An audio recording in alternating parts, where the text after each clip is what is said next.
le projet d'incinérateur à déchets CSR, c'est-à-dire les combustibles solides de récupération prévus à Montpellier pour 2030. Les élus écologistes y sont fermement opposés. Thierry Will et Daniel de Barros les ont suivis dans le quartier des Grisettes, à quelques centaines de mètres de la future usine.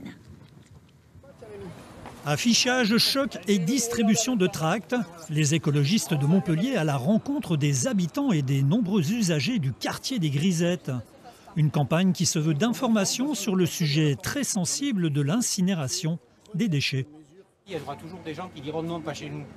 Des habitants surpris d'apprendre qu'un incinérateur va être construit à quelques centaines de mètres de chez eux. C'est pas cool pour nous ça, hein.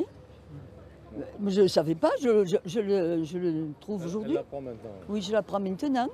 Je ne savais pas. Quand il y a le vent sud-est, nord-ouest qui est dominant, tous les déchets, toutes les odeurs dégueulasses qui viennent de l'usine, nous on est dans une maison de retraite là, à côté de l'EHPAD, et on prend tout ça dans les narines. Alors si maintenant ils rajoutent du plastique, c'est pas possible.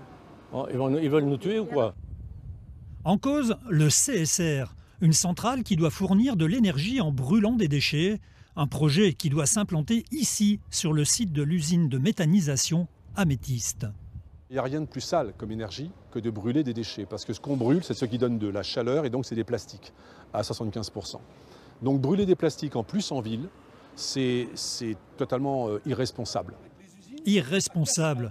Le mot est fort, mais il est assumé. Ça pose énormément de problèmes pour la santé. Alors c'est d'abord les maladies respiratoires, l'asthme, etc. Mais c'est aussi les cancers, cancer du poumon, etc. Et ça c'est documenté par toute une littérature scientifique, médicale, autour d'incinérateurs. L'installation d'un incinérateur déchire les élus de la métropole montpelliéraine. Un divorce qui semble irréversible. Michaël Delafosse n'a pas tenu ses engagements ni envers les Montpelliérains, ni envers nous les écologistes, que ce soit en termes d'urbanisme, mais aussi là en termes de déchets, puisque la politique zéro déchet n'a pas été mise en place. Et puis en plus, en catimini, derrière notre dos, il a commencé à travailler sur ce projet d'usine à plastique, de cet incinérateur à plastique. Sollicitée, la métropole de Montpellier n'a pas donné suite à nos appels.